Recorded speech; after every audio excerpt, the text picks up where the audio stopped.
Hello, and welcome back to the channel. Last week we looked at using the circular pattern tool to create the protrusions around the outside of the template that we made in our first two videos. Today we're going to be looking at the part that goes in this little groove we made in our template here.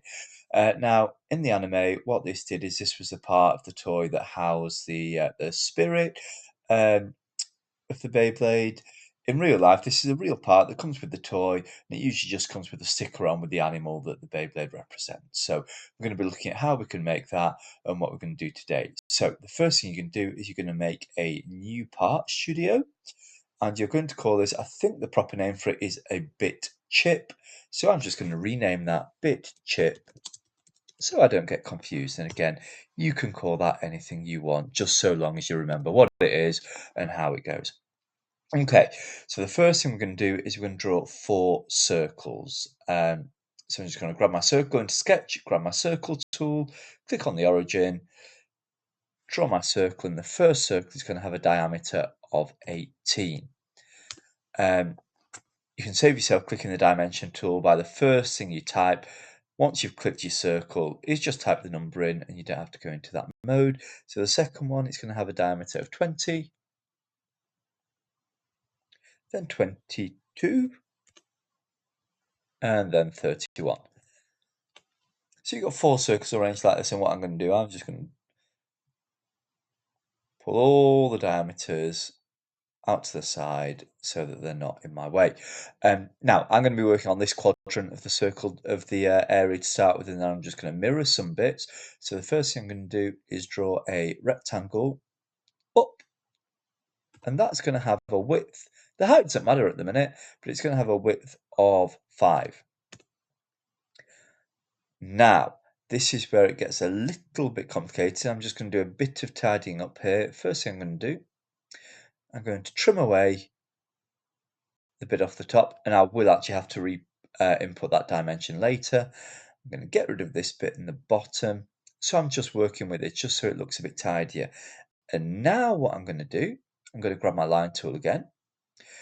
I'm going to draw a vertical line inside that middle ring. So between my 1, 2, so my second line and my third circle, I'm going to draw a vertical line just to the left of or what's left of the rectangle I've just drawn. And I'm going to make the distance between this line and the center 7. What I'm just going to do is between these two lines, I'm just going to put that dimension in again as 5 just to confirm that.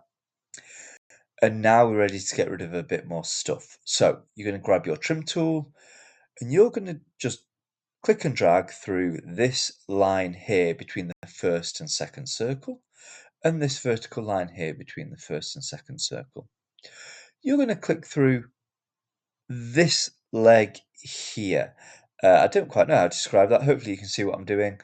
You've got 3 vertical lines between your second and third circle, the middle one of those. And then between these 2 vertical lines, so that are 5 mil apart, you're going to cut through the 1, 2, third circle. So you should be left, I'm just going to get rid of this outside as well, so it looks something like that. You should be left with an open space, a closed shape that looks sort of like a skew rectangle with curved edges with a little leg on the side. Okay? And all I can do now, I'll tell you what, I can get rid of this circle as well. So my new outer circle, so I'm left with this. Now, I'm going to put a 1 mil fillet, a sketch fillet, which is that button there next to my trim tool, on this corner and this corner. And mine's already 1. If you want to change that, double click it, press 1. It'll be whatever your sketch fillet defaulted to last time. So it might not be 1 for you, but I'm just going to make sure that says 1. And we're ready to do some mirrors. So what I'm going to do, I'm going to mirror just this part that I've made now.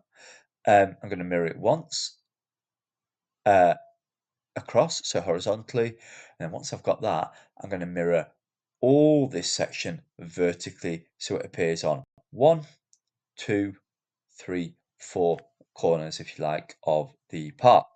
So I'm going to grab my mirror tool, click the vertical axis. This is what I want to use as my mirror, and click and drag around everything I've just drawn, making sure that it's still an active sketch. As long as you fully encompass everything, it's going to mirror nicely. I'm going to grab my trim tool, and all I'm going to do is get rid of that middle line, because I don't really need that.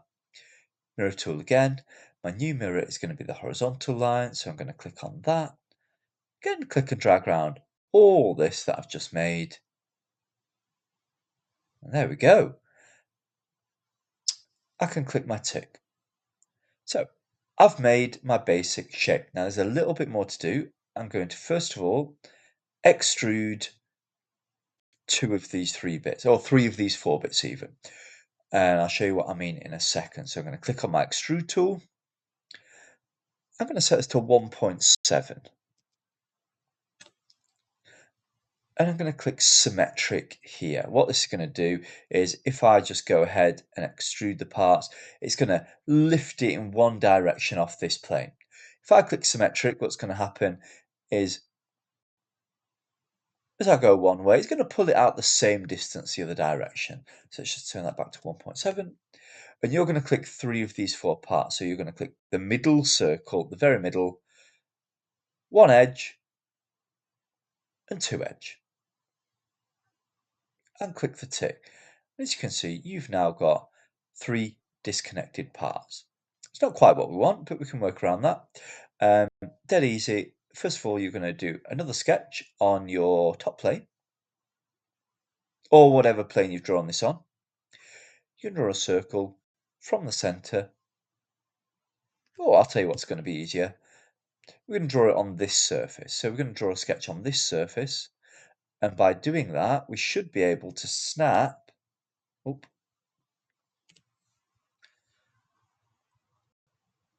this corner point. So we just put this circle back in. Now draw another circle, which isn't actually going to snap to anything, but I know it's going to be 18 mil. So I'm just going to make sure that's exactly 18 mil. And the reason I'm doing this separately is I just want the outer rim of it to be a slightly different dimension. So I'm going to extrude that. It's not going to be symmetric this time, remember, because I've drawn it on the top face. So I just want it going in one direction. That direction is down. I tell you what, sorry, ignore that. You do want it on the top plane after all. Sorry about that, folks. I would redo it, but we've got so far through the video, it seems like a shame now. So you are going to make a sketch on the top plane, and dead easy. You're going to make one circle that's 18 mil and one circle that's 20 mil. That's what you get for cutting corners. And now we can extrude that by 2.6 symmetrically. You should see that just leaves a little bit of a lip there. Okay, 2 more things to do. The first one is we're going to put a fillet on these surfaces. So on 1, 2, 3 surfaces. We're going to go onto the other side and click 1, 2, 3 surfaces, and that fillet is going to be 0.25. Click the tick. And now, it'd probably be better if we did this first. You're going to Boolean these 3 parts together. So at the bottom here, you can see they're currently got 4 parts because we extruded them in the order we did. They all came in separately. In fact, what I'm going to do is just get rid of those fillets and put them on after the Boolean. So I'm going to highlight everything. Click this tool here, or I can right click any one of my parts, or even somewhere in here, and you should see there is the Boolean option.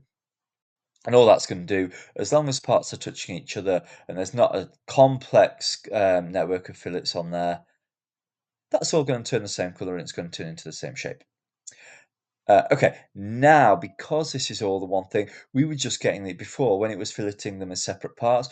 We were getting slightly different fillets than what we wanted here. So what I'm going to do now is reapply those 0.25mm fillets on 1, 2, 3, which is not liking for some reason. Let's do the edges separately. There we go. And now should be able to do the top and the bottom. I always find if a fillet doesn't work, which it often doesn't, it's because I'm filleting too many edges at once and it just doesn't like it. So if you go through and do them separately, it's not quite done these edges. I'm just going to go around and fill these in. This bit wants to be a straight.